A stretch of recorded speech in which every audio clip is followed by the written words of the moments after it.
Yo, what's going on, guys? So, what I'm supposed to be doing right now is working on the tier list for August, which I was doing. I had a couple tabs open, my last tier list, started reading some comments, had the tier list open to get ready to start working on it.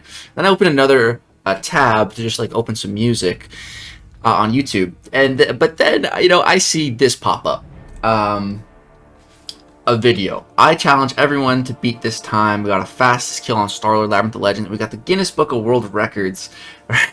This cracks me up so much because, man, I'm the one who pioneered that in this community. Putting that in thumbnails. We're talking like half a decade ago, 5+ years ago. I used to put that in videos, and some people back then used to give me crap for that. And it's so funny to see that it really caught on. I love it. And it's just so much fun to go back and forth, beating people's records, so-called records, on YouTube. And it's like when rappers like put out diss tracks to each other and then they respond.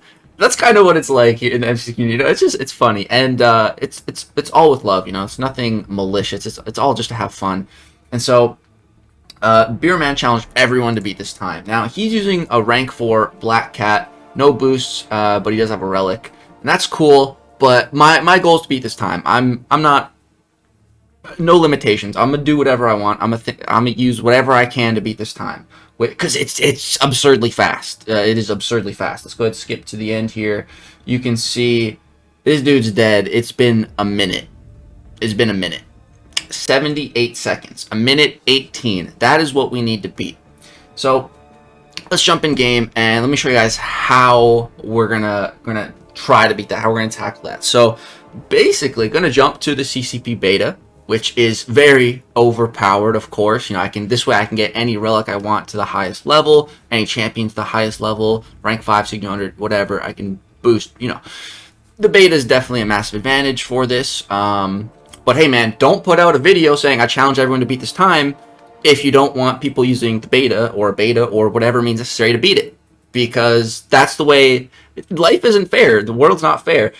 My only goal here, again, is to beat 118. Nothing else matters. Nothing else matters. That's the only goal. So to beat that, I jumped onto the CCP beta. I went to the store, and I looked for some relics. So I think it was this first pack of relics here. I bought this like 16 times. Now the reason I bought it 16 times was to max innate ability the relics. It totally glitched out my game. I had to restart. But yeah, so I got the relics, got some rank up gems, and then I took up a specific champion. Now, which champion did I take up that's gonna beat Black Cat? Well, let me just go to my champions. My beta account is like super outdated. I only have 2 rank 5s on here. It's super weird. But that is Carnage. So I went ahead, took Carnage up to rank 5, signature level 200. And we're going to have some fun with this guy. So Carnage is pretty crazy. I remember making a video on Carnage when he first got buffed against Labyrinth of Legends Starlord. I wonder if I can pull that up. Carnage versus Starlord. Let me just look that up. Let's see. Yeah. There it is. So just look up Carnage versus Starlord here. And this is what comes up. Some shorts, but then my video right here. This bad boy's got 82,000 views, man. Damn, that's crazy. This was right after Carnage got buffed four years ago, man. I'm in my old room, no beard. This is way back in the day. But I remember Carnage was just nuts for that Starlord. This is when Omega Red came out, dude. That is so freaking long ago. But now we got a rank 5 Carnage. But what we also have is the relic on him. So relic info here, this Venom relic, dude, this is pretty nuts for all the symbiotes. So we got this first one here. For each unique buff on the champion, hits landed against a bleeding opponent gain 10 plus 10 critical damage rating and a flat 4% critical rating. Max buffs 6. So that's just gonna make us crit more and do more crit damage. This next one here is minus 9.6% in the mutation buff duration. So I think this just helps me get my buffs faster, after you're throwing a special, I think. The flip side would be more buff potency, but it's not a ton, so. And then here we got almost 5% bleed potency, which is really important because Carnage bleeds go crazy. Then I had to change my masteries. So I just went ahead after the very first fight. I got him down in under 2 minutes, but it still wasn't close to a minute 18 or 78 seconds. So I went back to the drawing board and I'm like, I should change my mastery. So I just dropped every single point out of the defensive tree, got the bare minimum in the proficiencies trees, and then maxing out this offensive tree hard. Got the suicides, got glass cannon maxed, got deep wounds maxed, and then we got these fury ones maxed. So that's going to give us 8% more fury potency. So, that's huge. Whereas the relic would have only given 2.4%. It would have been to other buffs as well, but like this mastery is dope. And then got greater strength maxed out as an additional 8% attack. Got courage maxed out, because we're definitely going to be below 50% health very quick. And then just some pierce. So those are the masteries we're rocking. This is what Brian likes to call naked and afraid. This is what you go for when, is that what he called it? I think so.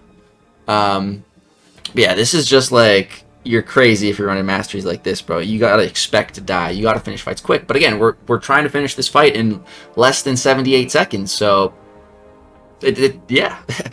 And then the other most important aspect for this challenge is synergies. And the great thing is, if we go ahead and jump over to Aunt May, Carnage has about a bazillion synergies. So, yeah, taking a look at all these, he's got a ton of them, which is also kind of makes things a little bit challenging, because it's like he has so many to pick from. What are the best 4 going to be, for this? We got Spider-Man 2099, unblockable, special stat 25%. Dude, I didn't even see this one. Oh, this actually probably would have been pretty good. The team I had is also good. But okay, that's synergy I didn't even notice. So that one, that does sound pretty good.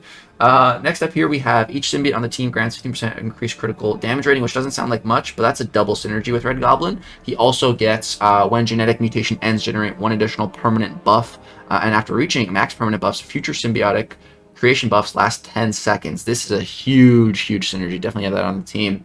With Sim Supreme, increase the duration of all bleed debuff effects by 20%. That's not too bad, actually. That's actually kind of good. I don't think I had that one.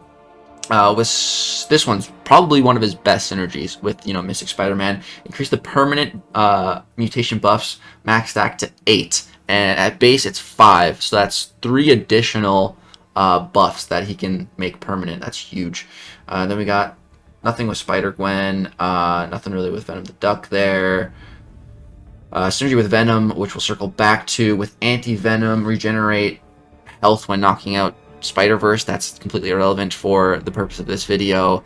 Null, we'll circle back to him. He has some other stuff. And then, but Venom. So we have a double synergy with Venom here. We're getting crit rating. We're also getting another additional +1 to the max genetic buffs. So that should take us to 9, I think, total. And yeah, so those are the main synergies. And so out of all of those, what I decided to go with was, let's see, we're gonna grab Carnage, we're gonna grab Venom. So you see Venom got a nice double synergy here. All symbiotes gain +4% attack and health, so Carnage gets that, and plus crit rating, plus the extra buff. So Venom must have on the team. From there, we have that Mystic Spider-Man, who's also basically a must-have. So we'll throw him on the team. And then we definitely want Null. Null is a big one, really big one too, especially because we're naked and afraid, because we die quick. Our health bar drops to 0 before Starlord does. So this synergy allows us to stay alive, basically. Once per fight, Null possesses his symbiote teammate when they would be knocked out, gaining an indestructible and a fury buff, granting +50% attack rating for 10 seconds. When this indestructible buff expires, deal 5% of max health as direct damage to the teammate. So yeah, this is basically finish the fight before this indestructible expires, and it lasts for 10 seconds. That's very long, so you can make it work. Plus, there's some more. We get extra attack for having other synergy, so I think it's 6% attack from that, and then it's doubled on symbiote, so it's an additional 12% attack with Null. And then I forget who was the last synergy member that I had. I think, oh yeah, Red Goblin. He's the important one because it's a double synergy. Each symbiote on a team grants 15% increased critical damage rating. Yeah, so that's nice, and then a +1 additional code. So this is the team that the conclusion of the best team that I had come to, and it's pretty darn good.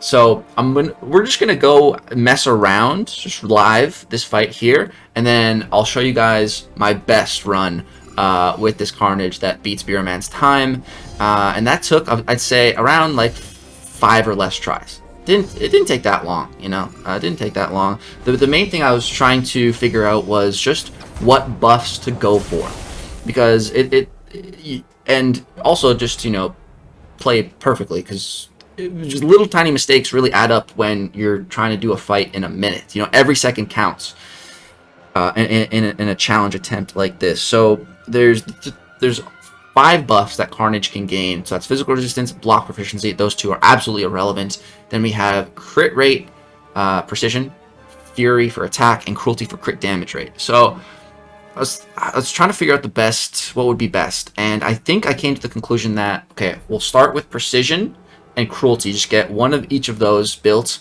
and then just fury the rest of the way. But the funny thing is on the actual attempt that I beat Beroman's time, it didn't even go the way I wanted to. I think I got extra crit buffs, which I don't think I needed.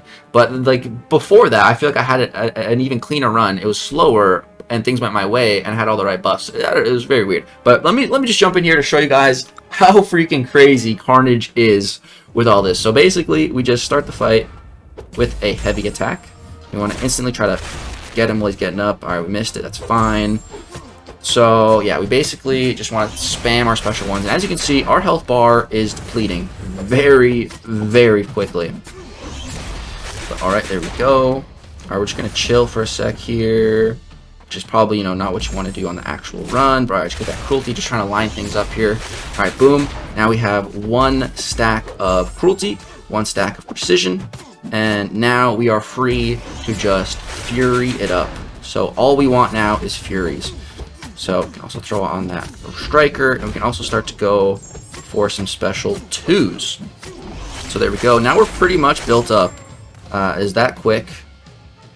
I need Starlord to cooperate. There we go. And you can see we are just hitting redonkulously hard. Oh, that's not good. Messed up there. See, so that little mess up right there would completely ruin the run. You know, if I was trying to break the time right here. That's okay though. That's totally okay. This is still going pretty darn good. You can see he's already below half health, man. It's just the damage is just bonkers. But as you can see, we're about to die. We are about to die. However, you know, Null's got our back. So Null's gonna possess us, and we'll be totally fine. So boom, blockable, special 2, break that. And you see we're just indestructible for such a long duration. Look for a little relic to finish the job here into a heavy. Bada bing, bada boom. There's Starlord down pretty quick. Like I said, that was just a live attempt, you know, right now. Minute 32. Not too bad. Doesn't beat Beroman's time, but not too bad. Alright, that's gonna do it for this video, guys. I will, again, like I said, as soon as I'm done talking here, talking your ear off, I'll go ahead and show the actual attempt, the sub 78 second Starlord kill, record-breaking time. But yeah, Carnage is an absolute beast. Honestly, Carnage is probably my favorite Marvel villain of all time. So I really, man, like, Carnage is good, you know, in these scenarios, all set up and everything going his way, but he's just so irrelevant everywhere else. I really, like, I'd love Carnage to be better, you know, like in Battlegrounds. Like, you can see his true potential here is pretty goddamn ridiculous. So I'd really like him to be more useful in other areas. But yeah, that's gonna do it. I hope you guys enjoy this fastest Starlord kill on YouTube. Here it is.